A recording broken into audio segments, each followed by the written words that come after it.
komunikasi telepon saudara dengan Saiful. Izin yang mulia, kami akan putarkan rekamannya yang mulia.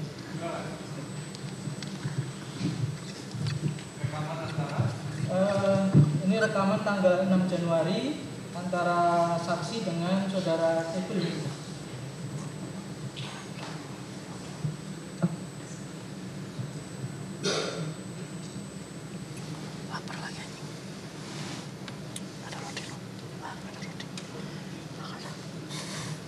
Sekarang 1 3 kali nanti pelanggaran ini. Oke. Apa namanya? Tadi Mas Okto telepon lagi. Bilang ke Wahyu ini garansi saya. Ini perintah dari ibu dan garansi saya. Jadi bagaimana caranya supaya ini terjadi? Kan gitu kan.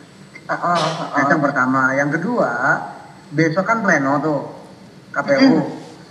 Nah, sebelum pleno bisa tadiin. Misalnya sebelum pleno itu ketemu Doni dulu biar dipaparin hukumnya. Terus kemudian yang kedua Mbak Tio udah ketemu belum sama tim hukumnya? Itu Asik. Nah, jadi tadi Mas lagi nelfon, kan lagi coba cari opini hukum yang dari orang-orang di luar KPU dulu. Oke. Mengenai postulat hukum yang Doni bilang. Nah, pengertian yang aku dapat dari mereka-mereka itu, postulat hukum itu kan kalau tidak ada perubahan, artinya itu kebenaran yang memang udah A ya A gitu. Nah, cuma ini kan ada perubahan, postulatnya itu adalah putusan MA-nya iya. Tapi kan ada yang berubah kemudian karena ternyata diketahui belakangan ada perubahan angka kan begitu. Jadi kalau kita masih berkeras dengan postulat hukum itu untuk MA-nya iya postulat, tapi untuk keputusannya ini tidak bisa postulat katanya. Aku tadi kan telepon juga si Wahyu. Aku minta direm waktu untuk hakim. Nah, jadi aku jam 4, jam 3-an nanti aku telepon. Nah, Wahyu kondisikan hakim. Nanti jam 4 itu ketemu dengan hakim. Itu dengan divisi hukumnya. Nah, sekarang aku juga mau minta izin bawa Doni. Itu, jadi langsung ketemu hakimnya di situ. Bagus dong. Nah ini aku belum tahu dengan hakim dengan Doninya oke apa enggak. Tapi ya, Doni okay. bisa. Ya, coba aja deh kalau mau oke kan Doni bisa tak panggil. Jadi gini prinsipnya adalah bahwa kita ya kan menggiring aja, menggiring hukum ya, menggiring ketentuan hukum gitu loh Mbak.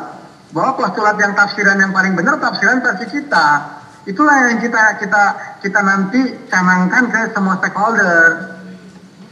Iya, kalau pengertian walaupun di luar sana kan ada tafsiran postulat ini hanya MA, yang lainnya enggak, kan gitu kan? Nah kita harus bersikeras, harus sefrekuensi dengan KPU, harus sefrekuensi dengan kita, di mana postulat yang dimaksud adalah postulat versi kita.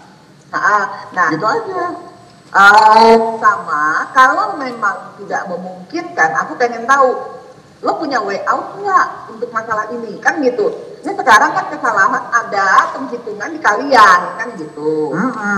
Nggak ada way out dong, nggak ada dong. Itu solusinya kita tahu Mbak, mereka itu jangan-jangan postulat, ya kan? Mereka itu cuma ke PAW way out-nya. Sementara kalau cara PAW Mbak, nggak usah kita operasi. Kita langsung pecat aja sih itu. Rizkinya ya? Rizkinya, nggak perlu butuh bantuan KPU itu, dipecat otomatis KPU ikut itu. Nanti ya dong. Ya kan? Apa aja? Ya kalau untuk PAW Mbak, kita tinggal mecat aja, otoriter aja tuh.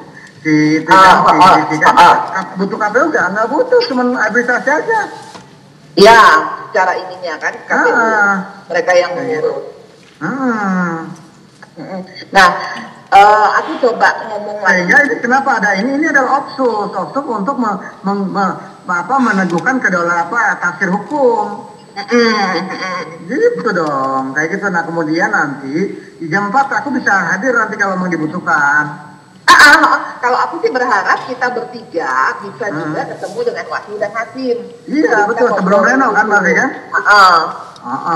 Kan plenonya besok toh. Nah besok plenonya gitu. Kalau agak sorean boleh Mbak, lebih baik Mbak. Aku sih mintanya tadi jam 4. Nah agak sorean lagi lebih baik, lebih enak, lebih santai ngobrolnya. Enggak, karena ketemunya di KPU Mas. Oh di KPU? Iya. Ya udah, siap. Nanti kita standby deh, Doni standby nanti. Iya. Itu tadi yang kemudian saudara terangkan di BAP nomor 33 tadi ya, yang sudah ditanya rekan kami. Kemudian terkait dengan tadi yang saudara maksud bahwa saudara menerangkan uang yang sudah di Wahyu tadi yang harus dipertanggungjawabkan. Itu berapa? Yang 200 kan yang 200. Sudah bergeser, iya. Yang 400 bagaimana Bu? Masih di saya. Masih kan saya udah bilang sama Wahyu, karena perintah Saiful kalau Wahyu nggak bisa itu dikembalikan. Maka saya bilang yang mana yang dikembalikan? Yang 400 itu. Jadi Wahyu itu hanya saya tunjukkan amplopnya, karena saya sendiri belum membuka itu amplopnya. Jadi saya nggak tahu itu angkanya berapa. Saya bilang, oke, kita dengarkan percakapan saudara dengan saudara Wahyu ini di tanggal 7 Januari 2020.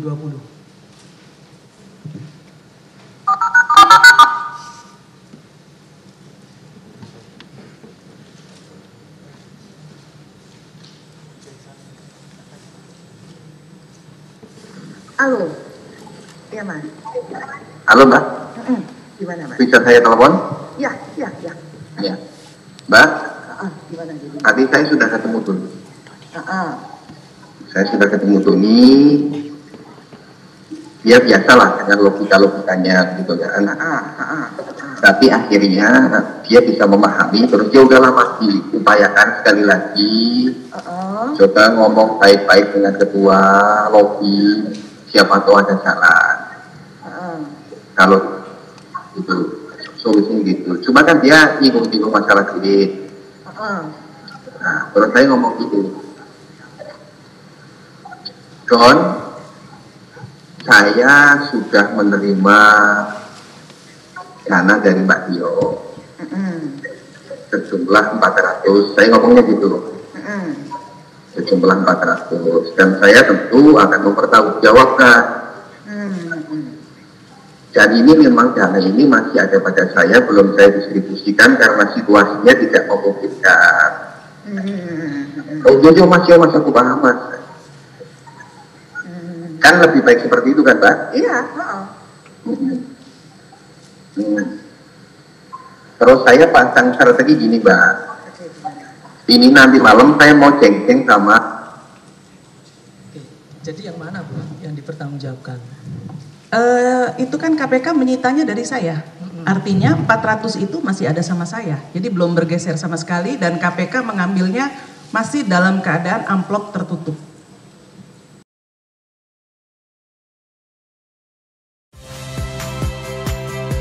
Saya Friska Clarissa.